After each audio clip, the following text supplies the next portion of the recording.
Hey friends, welcome to another explanation video. तो आज हम द वाइल्ड रोबोट मूवी को एक्सप्लेन करने वाले हैं। तो मूवी स्टार्ट होती है और हमें एक आइलैंड का सीन दिखाया जाता है जहां पर हम कुछ ऑर्डर्स को देखते हैं जो कि अपने सामने पड़े एक बॉक्स की तरफ बढ़ते हैं जिसके अंदर एक रोबोट होती है। तभी उनमें से एक ऑर्डर उस रोबोट के एक्टिवेट बटन को प्रेस कर देता है जिससे वो रोबोट ऑन हो जाती है और बोलती है कि यूनिवर्सल डायनेमिक रोबोट परचेज करने पर कांग्रेट्स। उसका नाम राजन 7314 है। वो अपना हर टास्क कंप्लीट करती है। तभी राजन को पानी की एक लहर बहाकर दूर ले आती है। राजन जब खड़ी होकर देखती है तो उसके सामने उससे 6 गुना बड़ी एक और पानी की लहर आ रही थी, जिससे राजन बचने के लिए दूसरी तरफ जाती है, लेकिन वो एक डेड एंड पर थी जहां उसके सामने एक बहुत बड़ी पहाड़ी थी। अब यहाँ पर राजन उसके ऊपर चढ़ने की कोशिश करती है लेकिन वो नहीं चढ़ पा रही थी। अभी राजन की नजर एक केकड़े पर पड़ती है जो कि ऊपर चढ़ रहा होता है और यहाँ पर राजन उसे मिमिक करके उस पहाड़ी के ऊपर आ जाती है। जिसके बाद वो देखती है कि उसके सामने एक घना फॉरेस्ट था जहां वो ये कहते हुए आगे बढ़ती है कि वो अपना पहला टास्क लेने के लिए तैयार है। जिसके बाद राजन सब एनिमल्स के पास जाती है और उनसे बात करने की कोशिश करती है क्योंकि राजन ये जानना चाहती थी कि उसे यहाँ पर किसने ऑर्डर किया है और क्या किसी को उसकी हेल्प की जरूरत है। लेकिन सब एनिमल्स या तो उससे डर कर भाग रहे थे या उस पर अटैक कर रहे थे। अब यहाँ पर राजन को लगता है कि ये सब लैंग्वेज की वजह से हो रहा है क्योंकि ना तो एनिमल्स को राजन की समझ आ रही थी और ना ही एनिमल्स की लैंग्वेज राजन को आती थी। इसलिए अब यहाँ पर राजन अपना लर्निंग मोड ऑन करती है और एक जगह पर बैठ जाती है ताकि वो एनिमल्स की लैंग्वेज को समझ सके। जिसके बाद काफी टाइम गुजर जाता है और अब हम देखते हैं कि राजन ने अपना लर्निंग प्रोसेस कंप्लीट कर लिया था। जिसके बाद अब वो एनिमल्स की लैंग्वेज समझ सकती थी। जिसके बाद वो अब एनिमल्स के पास जाती है और अपने आप को इंट्रोड्यूस करते हुए बताती है कि वो उनकी किसी भी काम में हेल्प करने के लिए रेडी है। तभी यहाँ पर एक डियर राजन को हिट करके दूर फेंक देता है जिससे सबको लगता है कि राजन मर चुकी है। लेकिन क्योंकि राजन एक रोबोट थी इसलिए उस हिट से राजन को कुछ नहीं हुआ था और अब यहाँ पर राजन वापस खड़ी हो जाती है जिससे सब एनिमल्स डर कर वहां से भाग जाते हैं। अब यहाँ पर सबको डर कर भागते देख राजन थोड़ी अपसेट हो जाती है। जिसके बाद हम देखते हैं कि राजन एक ऊंची जगह पर जाती है और जोर से चिल्लाते हुए पूछती है कि उसे यहाँ पर किसने ऑर्डर किया है और क्या किसी को उसकी हेल्प की जरूरत है। लेकिन कोई भी उसका आंसर नहीं देता। जिसके बाद राजन अब यहाँ पर अपना रिटर्न ट्रांसमीटर ऑन करती है अपनी फैक्ट्री में वापस जाने के लिए सिग्नल भेजने के लिए। अब यहाँ क्योंकि वेदर काफी खराब था और राजन एक ऊंची जगह पर थी इसलिए राजन पर जोरदार बिजली गिर जाती है जिससे राजन का सिस्टम टेम्परेरी शट डाउन हो जाता है और राजन नीचे गिर जाती है। जिसके बाद जब राजन का सिस्टम दोबारा ऑन होता है तो वो देखती है कि बहुत सारी रैकून्स वहां पर थी जिन्होंने राजन के छोटे छोटे पार्ट्स को निकाल लिया था और वो उनसे खेल रही थी। जो कि देख राजन जल्दी से अपने उन पार्ट्स को उनसे वापस लेती है और यहाँ पर वो जल्दी से फिर से अपना ट्रांसमीटर ऑन करके वापस जाने के लिए सिग्नल भेजने की कोशिश करती है। लेकिन यहाँ पर उसके ट्रांसमीटर में जलती लाइट देखकर रैकून्स उस पर अटैक कर देती हैं वो ट्रांसमीटर लेने के लिए और यहाँ पर राजन उनसे बचकर एक ट्री पर चढ़ने लगती है। लेकिन ऊपर से एक रैकून आकर राजन के उस ट्रांसमीटर को चोरी कर लेती है और भागने लगती है जहाँ राजन उसका पीछा करती है।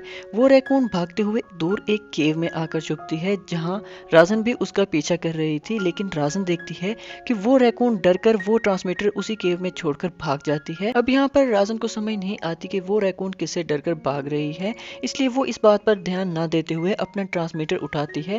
लेकिन तभी यहाँ पर उस केव से एक बेयर निकलता है जो कि राजन पर काफी जोरदार अटैक करता है और उसे दूर फेंक देता है जिससे राजन काफी ज्यादा डैमेज हो जाती है और वहां से भागने लगती है जहाँ वो बेयर भी उसका पीछा करने लगता है। अब यहाँ इन सब डैमेज की वजह से राजन का सिस्टम ग्लिच कर रहा था जिससे वो सही से देख नहीं पा रही थी और यहाँ पर वो एक ट्री से टकरा जाती है जिससे अब वो रोल करते हुए नीचे गिरने लगती है। अब यहाँ राजन रोल करते हुए काफी नीचे आ गिरती है जहाँ थोड़ी देर बाद उठने पर राजन चेक करती है कि उस बेयर ने उसका पीछा छोड़ दिया था। अब राजन ये भी देखती है कि उस बेयर के अटैक की वजह से राजन का पावर कोर डिस्ट्रॉय हो गया था और वो अब काम सही से नहीं कर रहा था। अब यहाँ पर राजन ये भी देखती है कि जिस जगह वो लैंड की थी वहां पर एक गूज का नेस्ट था। अब यहाँ पर उस एक्सीडेंट की वजह से राजन देखती है कि उस गूज फैमिली की डेथ हो चुकी थी और उस नेस्ट में कुछ एग्स भी टूट गए थे लेकिन एक एग अभी भी ठीक था। अब यहाँ राजन उस एग को अपने पास रख लेती है जहाँ नेक्स्ट डे हम राजन को उस एग को चेक करते हुए देखते हैं।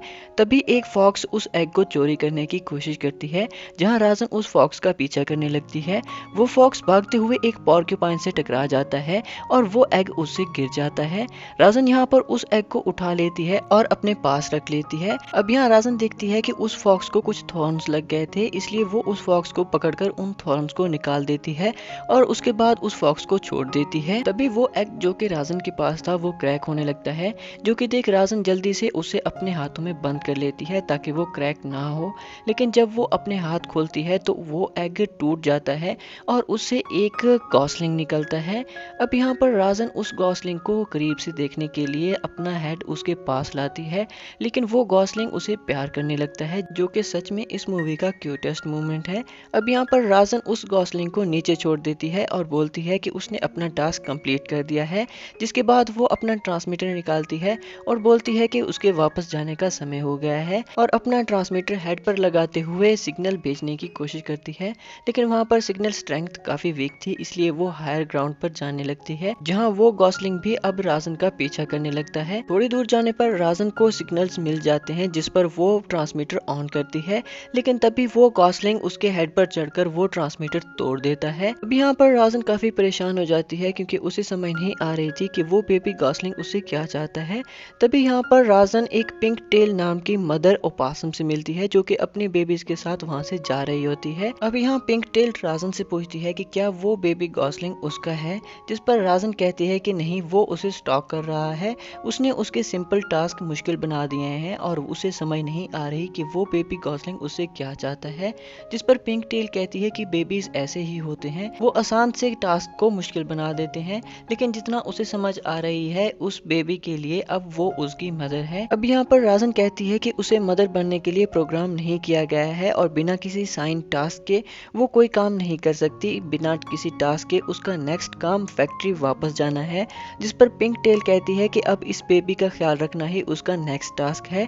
जिस पर राजन को ये टास्क मिल जाता है तो वो वापस आ जाती है और बोलती है कि उसने अपना फैक्ट्री जाने का प्रोग्राम डिले कर दिया है। जिसके बाद राजन पिंक टेल से उस बेबी को वापस लेते हुए पूछती है कि क्या उसे पता है कि इस यूनिट का ख्याल कैसे रखना है, जिस पर पिंक टेल बताती है कि उसे अपने बेबी को टाइम से खाना खिलाना होगा, उसे स्विमिंग सिखानी होगी और गॉसलिंग्स को विंटर से पहले माइग्रेशन करनी होती है, इसलिए उसे अपने बेबी को उड़ना सिखाना होगा। जिसके बाद पिंक टेल राजन से कहती है कि ये काम थोड़ा मुश्किल है, लेकिन उसे सब्र रखना होगा। जिसके बाद वो अपने बेबीज के साथ वहाँ से चली जाती है। अब यहाँ पर राजन के पास 3 टास्क थे, जिसमें उसे सबसे पहले उस बेबी को फीड करना था, उसे स्विमिंग सिखानी थी और उसके बाद उसे फ्लाई करना सिखाना था। लेकिन यहाँ पर राजन को कुछ भी पता नहीं था कि वो ये सब कैसे करे, इसलिए वो ये सब सही से नहीं कर पा रही थी। दूसरी तरफ वो फॉक्स जिसने उस गॉसलिंग को चुराने की कोशिश की थी, वो भी ये सब देख रहा था। जिस पर अब वो यहाँ पर राजन के पास आता है और उससे बोलता है कि उसका नाम फिंक है, वो एक प्रेडेटर है और लोकल गूज एक्सपर्ट है, अगर वो चाहे तो वो उसकी हेल्प कर सकता है। अब यहाँ राजन फिंक से पूछती है कि उसने उसका गॉसलिंग चुराने की कोशिश क्यों की थी, जिस पर फिंक बताता है कि वो एक फॉक्स है और ये उसका काम है। जिसके बाद वो राजन से पूछता है कि तुमने मेरी हेल्प क्यों की थी, जिस पर राजन कहती है कि वो एक रोबोट है, उसका काम रोबोटिक थिंक करना है, उसका काम दूसरों की हेल्प करना है, वो ना तो दूसरों को तकलीफ पहुंचने देती है और ना ही उन्हें तकलीफ खुद पहुंचाती है। जिसके बाद राजन फिंक से पूछती है कि क्या उसे पता है कि गॉसलिंग को क्या खाना होता है।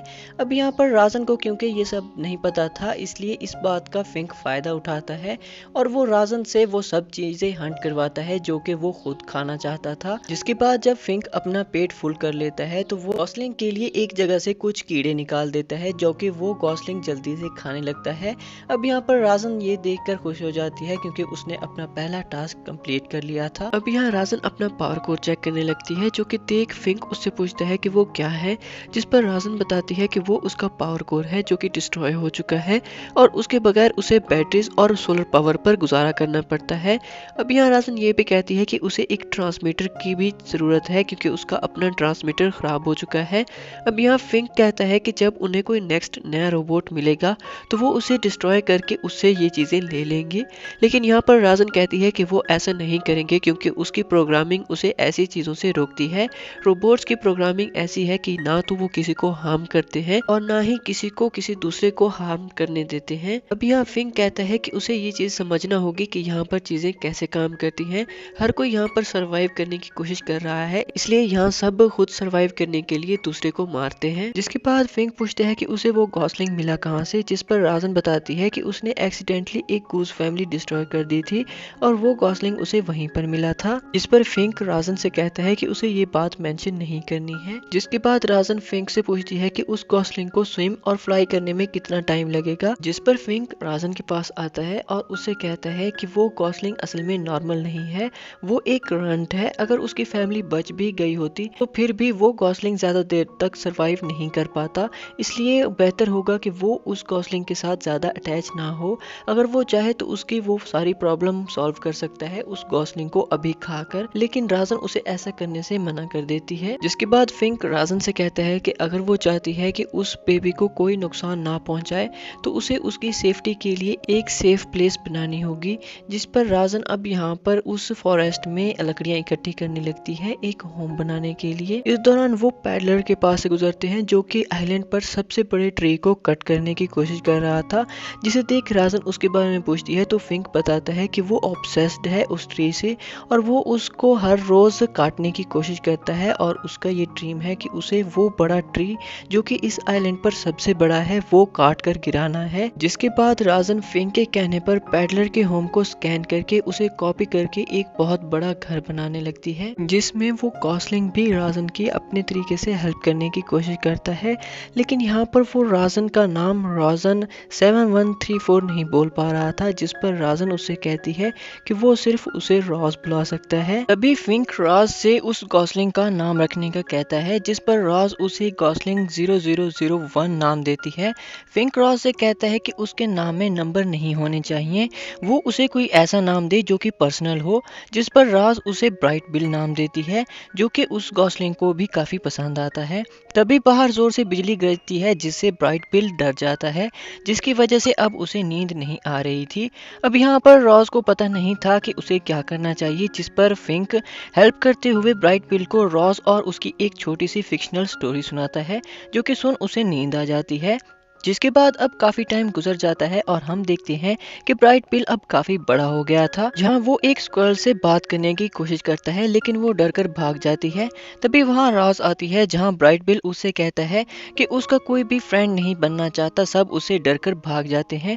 जिस पर रॉज कहती है कि उसके साथ भी ऐसा ही होता है। जिसके बाद रॉज ब्राइट बिल को स्विमिंग की ट्रेनिंग देने के लिए पॉन्ड के पास लेकर जाती है, जहाँ ब्राइट बिल पानी में जाने के बाद पाँव की जगह पैरों का यूज करने लगता है, इसलिए वो सही से नहीं तैर पा रहा था। अब यहाँ पर वो तैरते हुए काफी आगे चला जाता है, जिस पर रॉज को उसकी फिक्र होने लगती है, इसलिए वो अपना हैंड ब्राइट बिल के पीछे छोड़ देती है।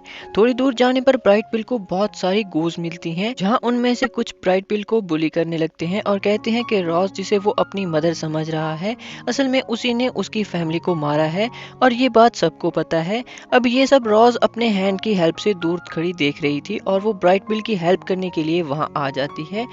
रॉज को वहां देख सब गूज तो वहां से भाग जाती हैं, लेकिन ब्राइट बिल पर एक रॉक माउथ फिश अटैक कर देती है, जहां रॉज ब्राइट बिल को बचाने के लिए आगे तो बढ़ती है लेकिन उसका पैर पत्थरों में फंस जाता है। अब यहाँ रॉज अपने हैंड से उस फिश को रोकती है और खुद किसी तरह फ्री होकर ब्राइट बिल को बचा लेती है। अब यहाँ फिर से बाकी गूज आकर उन्हें बुरा भला कहने लगते हैं, जिस पर रॉज एक्सप्लेन करने की कोशिश करती है तो ब्राइट बिल उसे रोक देता है और वहां से गुस्सा होकर चला जाता है। दूसरी तरफ हम देखते हैं कि ब्राइट बिल को बचाने के चक्कर में रॉज का पाँव टूट चुका था, जो कि पैडलर भी देख लेता है। जिसके बाद नेक्स्ट सीन में हम ब्राइट बिल, फिंक और रॉज को होम पर देखते हैं, जहां ब्राइट बिल रॉज से अपनी फैमिली के बारे में पूछता है, जिस पर रॉज उसे सारी बात बता देती है। अब यहाँ ब्राइट बिल कहता है कि उसने उसकी वजह से अपनी पूरी फैमिली खो दी, अगर वो अपनी फैमिली के साथ होता तो शायद वो आज नॉर्मल होता और सही से स्विम और फ्लाई कर सकता, वो उसकी मदर नहीं है। ये बोलकर ब्राइट बिल वहां से चला जाता है। जिसके बाद हम रॉज को उसी किनारे पर देखते हैं जहां उसे ऑर्डर्स ने एक्टिवेट किया था। वहीं थोड़े पास सर्च करने पर राजन को अपने जैसे कुछ रोबोट्स नजर आते हैं, जिन्हें वो चेक करने लगती है। वहां एक रोबोट के हेड को चेक करने पर रॉज को यूनिवर्सल डायनेमिक सिटी की एक वीडियो मिलती है, जिससे उसे पता चलता है कि राजन रोबोट्स के बहुत से वेरिएंट्स हैं जिन्हें ह्यूमंस की डेली लाइफ में हेल्प करने के लिए बनाया गया है और रॉज उनमें से सबसे एडवांस रोबोट वेरिएंट्स में से एक है। जिसके जिसके बाद रॉज वहाँ पड़े सब रोबोट्स के पार्ट्स को इकट्ठा करती है और एक रोबोट जो कि चलने की कंडीशन में था उसे वो एक्टिवेट करती है। अब यहाँ वो अपने आप को इंट्रोड्यूस करते हुए अपना नाम रोजन 6262 बताती है, लेकिन रॉज बोलती है कि उसके नाम में नंबर्स नहीं होने चाहिए और ये बोलते हुए रॉज उसे रेमियज का नाम देती है। जिस पर रेमियज जब उससे टास्क के बारे में पूछती है तो रॉज बोलती है कि तुम्हारा टास्क मेरे टास्क में हेल्प करना है। उसके पास एक ऐसा टास्क है जो कि कंप्लीट करना ऑलमोस्ट इम्पॉसिबल है। जो प्रोसेसिंग उसके हेड में होनी चाहिए थी, रॉज चेस्ट पर हाथ रखकर बोलती है कि उसे यहाँ से आ रही है।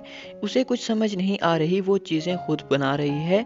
रेमियज बोलती है कि अल्फा 113 सबसे एडवांस प्रोसेसर है, उसके लिए कोई भी टास्क इम्पॉसिबल नहीं हो सकता। ऐसा क्या टास्क है उसके पास? जिस पर रॉज कहती है कि उसके पास एक बच्चा है, जो कि सुन रेमियज रॉज पर डायग्नोस्टिक रन करने का कहती है। रॉज कहती है कि वो बिल्कुल ठीक फील कर रही है, जिस पर रेमियज कहती है कि उसे कुछ भी फील नहीं होना चाहिए। डायग्नोस्टिक रन करने पर रेमियज काफ़ी शॉक्ड हो जाती है ये देखकर कि रॉज अपनी प्रोग्रामिंग चेंज कर रही थी। रॉज बताती है कि अपने टास्क को पूरा करने के लिए वो काफ़ी टाइम से ऐसा कर रही है, जिस पर रेमियज उसे अपना ट्रांसमीटर देते हुए कहती है कि ये सीरियस प्रॉब्लम है, वो डिफेक्टिव हो चुकी है, उसे यहाँ नहीं होना चाहिए। वो इस ट्रांसमीटर को यूज़ करके वापस फैक्ट्री जाए, वहाँ वो उसे फिक्स कर देंगे। जिसके बाद नेक्स्ट सीन में हम फिंक को देखते हैं जो कि रॉज के पास आता है। रॉज उससे कहती है कि उन्होंने सब कुछ खराब कर दिया, वो कोई गूज एक्सपर्ट नहीं है। जिस पर फिंक कहता है कि उसे गूज का टेस्ट पता है। अब यहाँ रॉज अपना ट्रांसमीटर लगाती है और बोलती है कि उसे पता चला है कि वो कहाँ बिलोंग करती है। उसे लगता है कि उन्हें उसकी ज़रूरत है और वो उसे फिक्स भी कर देंगे। तभी उन्हें कुछ गूज उड़ती हुई नज़र आती हैं, जिन्हें देख फिंक कहता है कि उनके पास बहुत कम टाइम है, उन्हें ब्राइट बिल को उड़ना सिखाना होगा। जिस पर रॉज कहती है कि उसे नहीं लगता कि ब्राइट बिल उनकी बात मानेगा। जिस पर फिंक कहता है कि हम उसके इकलौते फ्रेंड्स हैं, उसे मानना ही पड़ेगा। जिस पर रॉज उसके साथ ब्राइट बिल के पास जाती है और उसे उड़ने की ट्रेनिंग के लिए बात करती है, लेकिन ब्राइट बिल मना करते हुए बोलता है कि ये उनसे नहीं होगा। क्या उसे सच में लगता है कि वो ऐसा कर सकते हैं? जिस पर रॉज कहती है कि एक रोजन हमेशा अपना टास्क पूरा करती है। जिसके साथ ही वो कुछ गोज की फ्लाइंग पैटर्न को स्कैन करने लगती है और ब्राइट बिल की ट्रेनिंग स्टार्ट करती है। ब्राइट बिल उड़ने की कोशिश करता है लेकिन वो गिर जाता है। इस पर रॉज कहती है कि उसे सिर्फ स्पीड की जरूरत है और उसे बूस्ट देने के लिए वो उसे अपने शोल्डर पर बिठाकर तेजी से भागने लगती है, लेकिन रॉज का पाँव टूटे होने की वजह से वो एक पत्थर से टकराकर गिर जाती है। जिसके बाद वो पूरी रात काम करके स्टोन्स से पेव करके ब्राइट बिल को बूस्ट देने के लिए एक रास्ता बनाती है। तभी उसके पास पैडलर आता है जो कि उसके लिए वुड का पाँव बनाकर लाया था और रॉज के टूटे हुए पाँव की जगह वो लगा देता है। जिस पर रॉज उसे थैंक्स बोलती है और अब वो सही से दौड़कर ब्राइट बिल को बूस्ट देती है, जिससे ब्राइट बिल काफी ऊपर उड़ता हुआ हवा में चला जाता है। लेकिन उसे ये नहीं पता था कि उसे अब नेक्स्ट क्या करना है, इसलिए वो गिरने लगता है। लेकिन तभी रॉज उसे पकड़ लेती है। अब यहाँ ब्राइट बिल हार मान जाता है और ट्रेनिंग कंटिन्यू करने से मना कर देता है। फिंक रॉज से पूछता है कि वो बाकी तो उसकी हेल्प कर सकते हैं लेकिन वो हवा में उसका साथ नहीं दे सकते। जिस पर रॉज बोलती है कि इसके लिए उन्हें किसी ऐसे को ढूंढना होगा जो कि ब्राइट बिल की हवा में भी हेल्प कर सके। जिसके बाद वो थंडरबोल्ट नाम के फाल्कन के पास जाते हैं और उससे ब्राइट बिल की हेल्प करने के लिए रिक्वेस्ट करते हैं, जिस पर वो मान जाता है और नेक्स्ट डे वो ब्राइट बिल की ट्रेनिंग स्टार्ट करता है। जहां रॉज ब्राइट बिल से कहती है कि वो ये बात याद रखे कि ऐसा कुछ भी नहीं जो थंडरबोल्ट कर सकता हो और वो नहीं कर सकता। जिस पर ब्राइट बिल थंडरबोल्ट के साथ अपनी ट्रेनिंग शुरू करता है और वो काफी सही से उड़ रहा था। तभी रॉज के पास लॉन्ग नेक आता है जो कि कूज की नेक्स्ट माइग्रेशन का लीडर है।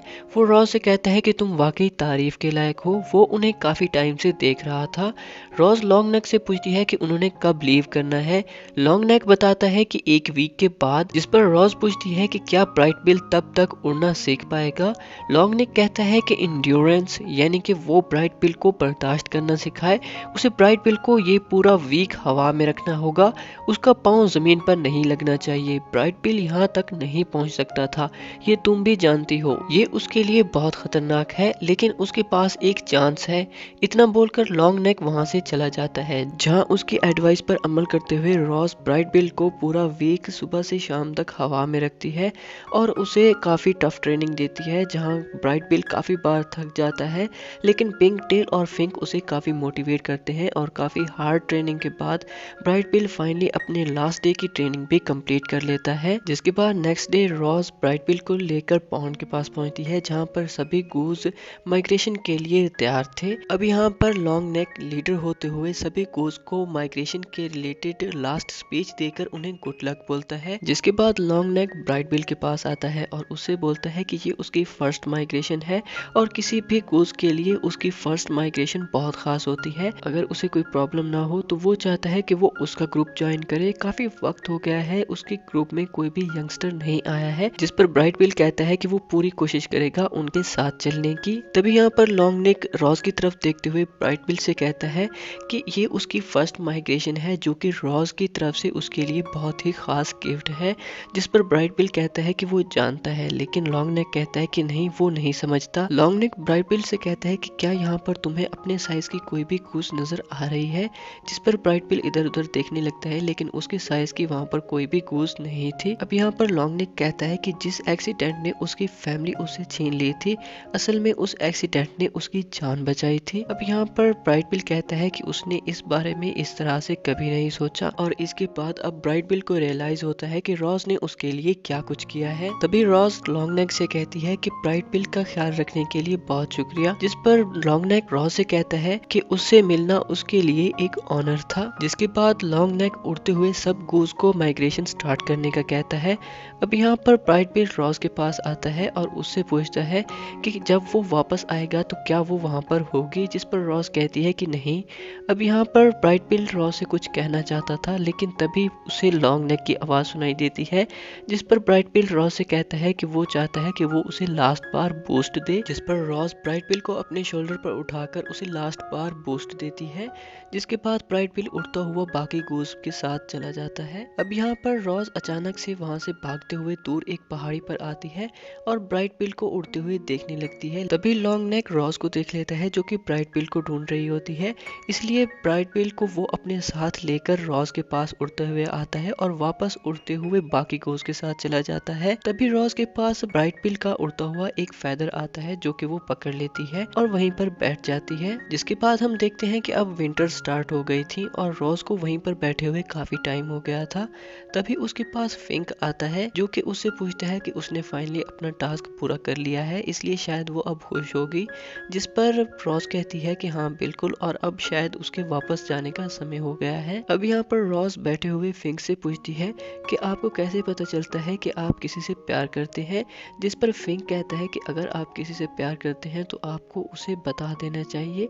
जिस पर रॉस पूछती है कि अगर काफी देर हो गई हो तो। जिस पर फिंक कहता है कि उसे नहीं पता और वहां से चला जाता है। जिसके बाद रॉस लास्ट बार होम जाती है, जहां पर वो उड़ते हुए ब्राइट बिल की एक पेंटिंग बनाती है। जिसके बाद वो एक ऊंची जगह पर अपना ट्रांसमीटर ऑन करने के लिए जाने लगती है, जहां हम देखते हैं कि सब एनिमल्स विंटर से बचने के लिए अपने अपने इंतजाम कर रहे थे। अब यहाँ पर रॉस एक ऊंची जगह पर पहुंच जाती है और बोलती है कि उसने अपना टास्क कंप्लीट कर लिया है और इसी के साथ ही वो अपना ट्रांसमीटर ऑन कर देती है। जहां दूसरी तरफ हम देखते हैं कि रॉस के ट्रांसमीटर के सिग्नल यूनिवर्सल डायनेमिक फैक्ट्री में पहुंच जाते हैं और वो रॉस की लोकेशन चेक करने लगते हैं।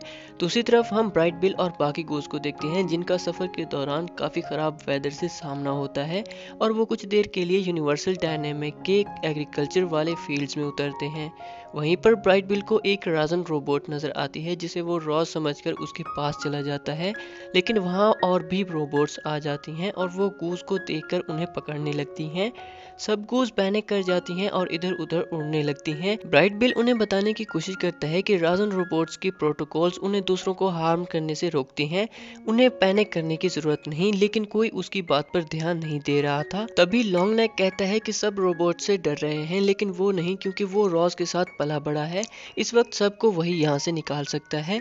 वो किसी तरह सबको इकट्ठा करके लीड उसे देगा, जिसके बाद उसे सबको यहाँ से निकालना होगा। तभी वहाँ पर कुछ रोबोट्स आकर फायरिंग स्टार्ट कर देते हैं, जिससे सब गूज और भी पैनिक कर जाती हैं। लेकिन लॉन्ग नेक उन्हें किसी तरह इकट्ठा करके लीड ब्राइट बिल को देते हुए कहता है कि वो सबको यहाँ से निकाले, वो उनके लिए टाइम बाय करने की कोशिश करेगा और उन्हें उसका वेट करने की जरूरत नहीं। जिसके बाद लॉन्ग नेक अचानक फायर करने वाले एक रोबोट पर अटैक कर देता है जो कि ब्राइट पिल पर एम करने की कोशिश कर रहा था। वो रोबोट ब्राइट पिल पर एम करके फायर करता है, लेकिन उसके सामने लॉन्ग नेक आ जाता है।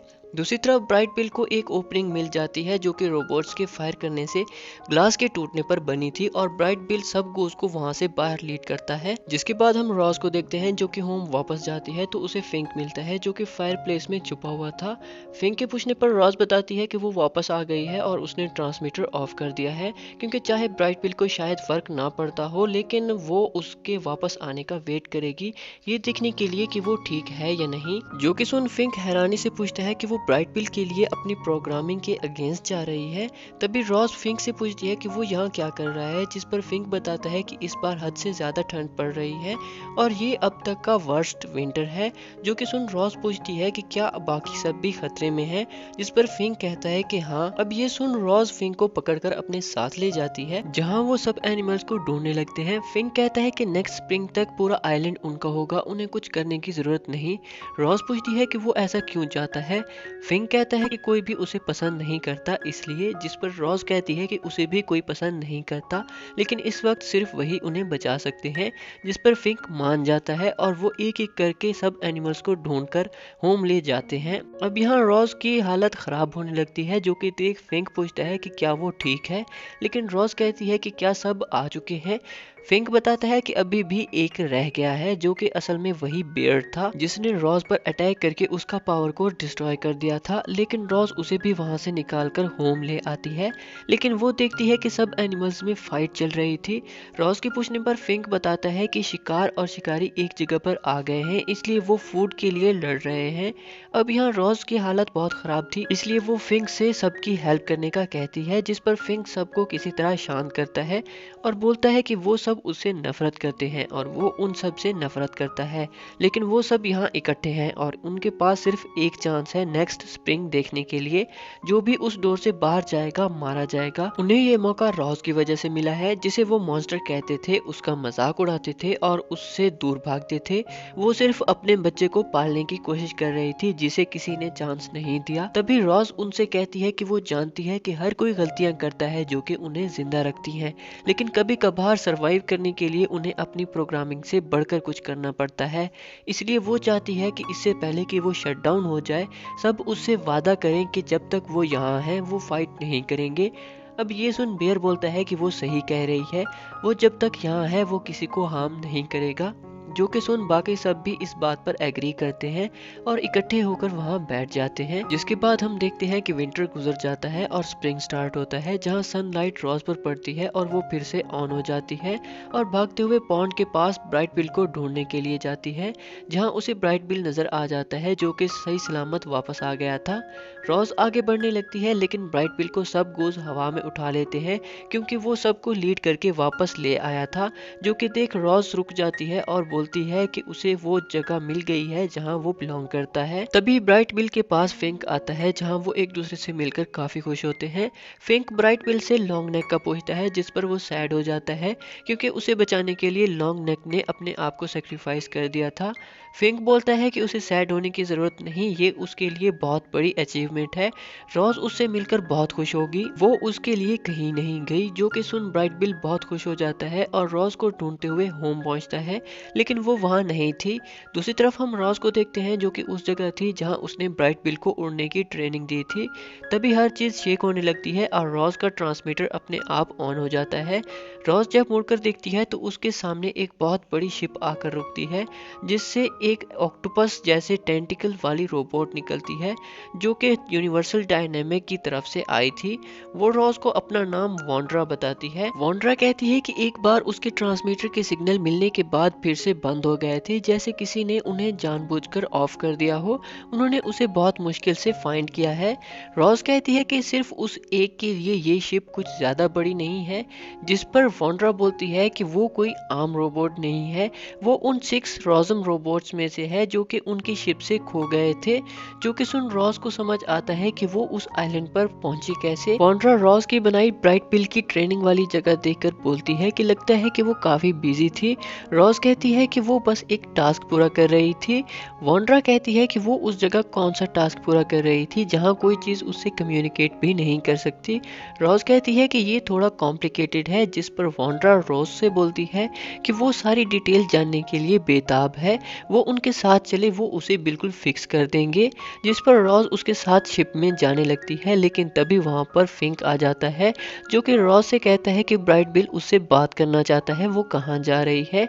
अब यहाँ रोज नीचे उतर आती है और वॉन्ड्रा से कहती है कि वो अपनी कोई चीज़ भूल गई है, वो लेकर वो वापस आ जाएगी। लेकिन वॉन्ड्रा समझ जाती है कि रोज झूठ बोल रही है और कुछ रोबोट्स को बुलाकर उन्हें रोज के पीछे लगा देती है। रोज को भागते देख अब यहाँ बाकी सब एनिमल्स भी उसके साथ इकट्ठे हो जाते हैं, जहाँ ब्राइट बिल भी रोज के शोल्डर पर आकर बैठता है। तभी वो रोबोट्स आकर रोज से कहते हैं कि वो उनके साथ चले, वो यहाँ बिलोंग नहीं करती। लेकिन बाकी सब एनिमल्स के कहने पर रोज उनसे कहती है कि वो एक वाइल्ड रोबोट है और यही उसका होम है। अब वो रोबोट्स अटैक कर देते हैं, लेकिन सब एनिमल्स मिलकर उनसे फाइट करते हैं और उन रोबोट्स को डिस्ट्रॉय कर देते हैं। अब यहाँ सारी सिचुएशन देख वॉन्ड्रा उन रोबोट्स को ब्लास्ट कर देती है, जिससे हर तरफ आग फैलने लगती है और सब एनिमल्स पैनिक करके इधर उधर भागने लगते हैं। और इस चीज़ का फायदा उठाते हुए वो रॉस को पकड़ लेती है। रॉस वॉन्ड्रा से पूछती है कि वो उसके साथ क्या करने वाली है, जिस पर वॉन्ड्रा कहती है कि वो उसे रिकंडीशन करके पहले जैसा बना देगी, लेकिन इससे पहले उन्हें उसकी सारी मेमोरी चाहिए। रॉस कहती है कि वो अपनी मेमोरी नहीं खोना चाहती, क्या वो एटलीस्ट एक मेमोरी अपने पास रख सकती है। जिस पर वॉन्ड्रा कहती है कि नहीं, वो उसकी मेमोरीज के लिए ही तो आए हैं, वो चेंज हो गई है और जो डेटा उसने इस आइलैंड पर हासिल किया है वो बहुत कीमती है। ये बोलते हुए वो एक मशीन ऑन करती है जो कि रॉस की मेमोरीज निकालने और उसकी पावर कट करने लगती है। जिसके बाद हम ब्राइट बिल को देखते हैं जो कि बाकी गूज के साथ मिलकर रॉस को बचाने के लिए उस शिप पर अटैक कर देता है, जहां वॉन्ड्रा उनसे फाइट करने के लिए एक गन से उन पर फायर करने लगती है। दूसरी तरफ सब एनिमल्स देखते हैं कि उन रोबोट्स के ब्लास्ट होने की वजह से पूरी फॉरेस्ट में आग फैल रही थी। अब यहाँ आग फैलते देख बेयर सब एनिमल्स को लेकर पैडलर के पास जाता है, जहाँ उनका सोचना ये था कि वो पैडलर के उस ट्री को यूज करेंगे जिसे वो कट करने की कोशिश कर रहा है। अब क्योंकि वो ट्री इस आइलैंड का सबसे बड़ा ट्री है, तो वो उसे रिवर में गिराएंगे, जिससे रिवर के पानी का फ्लो चेंज हो जाएगा और वो पानी उस जंगल में फैलती आग को बुझा देगा। जिसके बाद हम ब्राइट बिल को देखते हैं जो कि हवा में उड़ते हुए काफी ऊपर जाता है और उसके बाद नीचे डाइव करते हुए उस शिप के ग्लास को हिट करता है, जिससे वो ग्लास टूट जाता है और ब्राइट बिल उस शिप के अंदर एंटर कर जाता है। लेकिन यहाँ पर ब्राइट बिल का एक विंग काफी जख्मी हो गया था। अब यहाँ पर ब्राइट बिल किसी तरह उस शिप में इधर उधर घूमते हुए रॉस को ढूंढने लगता है, जहाँ उसे फाइनली रॉस मिल जाती है। लेकिन ब्राइट बिल देखता है कि रॉस वहाँ पर शट डाउन होकर बेजान पड़ी थी। अब यहाँ पर ब्राइट बिल रॉस के शोल्डर पर सेट होकर बैठ जाता है और बोलता है कि जो कुछ भी हुआ उसमें उसकी कोई गलती नहीं थी, लेकिन उस सब को ठीक करने के लिए उसने जो कुछ भी किया मेरे लिए वो सब कुछ है, और माँ मैं तुमसे बहुत प्यार करता हूँ। अब यहाँ without any doubt Ross power cut होने की वजह से शट डाउन हो गई थी, लेकिन फिर भी वो ब्राइट बिल की आवाज सुन लेती है। तभी यहाँ पर रॉस फिर से ऑन हो जाती है और ब्राइट बिल से कहती है कि वो भी उससे बहुत प्यार करती है। जिसके बाद वो ब्राइट बिल को लेकर वहाँ से बाहर निकलने लगती है, लेकिन तभी वहाँ पर वॉन्ड्रा आ जाती है जो कि एक गन से रॉस पर एम करके बोलती है कि यूनिवर्सल डायनेमिक्स ये बर्दाश्त नहीं कर सकते कि उनका कोई रोबोट अपनी कोडिंग चेंज करे और ऐसे कनेक्शन बनाए जो कि उन्हें अलाउ नहीं। रॉस कहती है कि इसमें ब्राइट बिल का कोई लेना देना नहीं, एटलीस्ट वो उसे वापस जाने दे। लेकिन वॉन्ड्रा कहती है कि वो उन दोनों को स्टडी करने के लिए ले जाएगी और उन्हें स्टडी करने के लिए उनका सही सलामत होना जरूरी नहीं। इतना बोलकर वो फायर करने लगती है, लेकिन यहाँ रॉस अपने हैंड को यूज करके वॉन्ड्रा के ऊपर वाला एक मैग्नेट ऑन करके उसकी पावर काफी ज्यादा कर देती है, जिससे वॉन्ड्रा डिस्ट्रॉय हो जाती है। लेकिन वो जाते जाते बोलती है कि वो वापस आते रहेंगे जब तक वो उसे हासिल नहीं कर लेते। अब यहाँ थंडरबोल्ट उस शिप की फायरिंग गन को मोड़कर शिप की तरफ पॉइंट कर देता है, जिससे वो शिप डिस्ट्रॉय होने लगती है। अब यहाँ ब्राइट बिल का पर डैमेज हो गया था, इसलिए वो उड़ नहीं सकता था, लेकिन रॉस उसे पकड़कर शिप से कूद जाती है। ब्राइट बिल को पकड़े हुए रॉस को उसके साथ गुजारी सारी मूवमेंट्स याद आने लगती हैं। तभी वो अपना पावर कोर निकाल कर फेंक देती है और ब्राइट बिल को अंदर रख देती है ताकि वो सेफ रहे। ब्राइट बिल कहता है कि क्या उसे अपने कोर की जरूरत नहीं, जिस पर रॉस कहती है कि उसके पास वो सब कुछ है जिसकी उसे जरूरत है। जिसके बाद वो अपनी पूरी पावर एक्सटीरियर पर लगाकर खुद को एक बॉल में ट्रांसफॉर्म कर लेती है। दूसरी तरफ हम एनिमल्स को देखते हैं जो कि उस ट्री को रिवर में गिरा देते हैं, जिसका पानी पूरे फॉरेस्ट में बहने लगता है, जिससे सारी आग बुझ जाती है। जहां रॉस भी रोल होते हुए उस पानी में आ गिरती है, जिसके बाद वो ब्राइट विल को बाहर निकालती है और कहती है कि वो उसकी परफॉर्मेंस को 10 में से कितने नंबर देगा, जिस पर सब काफी खुश हो जाते हैं। अब यहाँ उस फायर में रॉस का बनाया घर भी जल गया था, जो कि देख रॉस सैड होकर बोलती है कि वो जब तक मुझे हासिल नहीं कर लेंगे वो आते रहेंगे, जिस पर सब एनिमल्स कहते हैं कि वो तैयार हैं, उन्हें जितनी बार फाइट करना पड़ेगी वो करेंगे। लेकिन रॉस कहती है कि इसकी कोई जरूरत नहीं। फिंक पूछता है कि क्या वो जा रही है, जिस पर रॉस कहती है कि वहाँ कुछ चीजें हैं जो कि उसे सही करना होंगी और जब वो ऐसा करेगी तो वो सब सेफ होंगे। ब्राइट बिल कहता है कि वो उसे उसकी मेमोरीज और उसे छीन लेंगे, लेकिन रॉस कहती है कि शिप पर जब उसने उससे बात की थी तो उन्होंने उसकी पावर कट कर दी थी, लेकिन फिर भी उसने उसे सुना था क्योंकि वो उसे अपने एक डिफरेंट पार्ट से सुन रही थी। जहाँ कहीं भी वो पार्ट है वहीं पर उसने खुद को छुपा रखा है और वो वादा करती है कि वो उसे कभी नहीं ढूंढ पाएंगे। तभी स्कंक कहता है कि उन्होंने काफी हार्ड फाइट की ताकि वो उन्हें छोड़कर ना जाए। रॉस बोलती है कि हाँ, लेकिन उन्होंने उसे बचाने से बढ़कर कुछ अचीव किया है, वो एज अ आइलैंड सब एक दूसरे के करीब हो गए हैं। तभी फिंक आगे आकर रॉस से कहता है कि वो उसकी पहली फ्रेंड है, इससे पहले उसका कोई फ्रेंड नहीं था। अगर कभी उसे उसकी जरूरत पड़ी, अगर वो उसे कुछ बताना चाहता हो और वो ना हुई तो वो क्या करेगा, जिस पर बियर, पिंक टेल और पैडलर उसके पास आकर कहते हैं कि अगर उसे कभी ऐसा फील हो तो वो उनके साथ शेयर कर सकता है। जिसके बाद रॉस सबको हग करते हुए कहती है कि ये उसकी माइग्रेशन है और वो वादा करती है कि वक्त आने पर वो अपना वापस आने का रास्ता ढूंढ लेगी। जिसके बाद वो सब मिलकर उस घर को फिर से बिल्ड करते हैं। जिसके बाद रॉस ट्रांसमीटर ऑन करके शिप बुलाती है और वहां से चली जाती है। अब यहाँ कुछ वक्त गुजर जाता है और हम देखते हैं कि विंटर स्टार्ट हो गया था और सब एनिमल्स अब उसी होम में थे। अब यहाँ फिंक किड्स को रॉस के बारे में बता रहा होता है कि उसने सबके लिए क्या कुछ किया और सबकी सेफ्टी के लिए वो चली गई। किड्स पूछते हैं कि क्या वो कभी वापस आएगी, जिस पर फिंक कहता है कि जितना वो रॉस को जानता है वो अपना वापस आने का रास्ता ढूंढ रही होगी। जिसके बाद सीन शिफ्ट होकर यूनिवर्सल डायनेमिक फैक्ट्री के फील्ड्स पर आता है, जहां हम रॉस को काम करते हुए देखते हैं। वो खुद को इंट्रोड्यूस करते हुए बोलती है कि उसका नाम रॉसम 7134 है। तभी उसके पास ब्राइट बिल आता है, जिसे वो उठाते हुए बोलती है, लेकिन वो उसे रॉस बुला सकते हैं। जहां इसी के साथ ये मूवी यहीं पर एंड हो जाती है। Thank you for watching.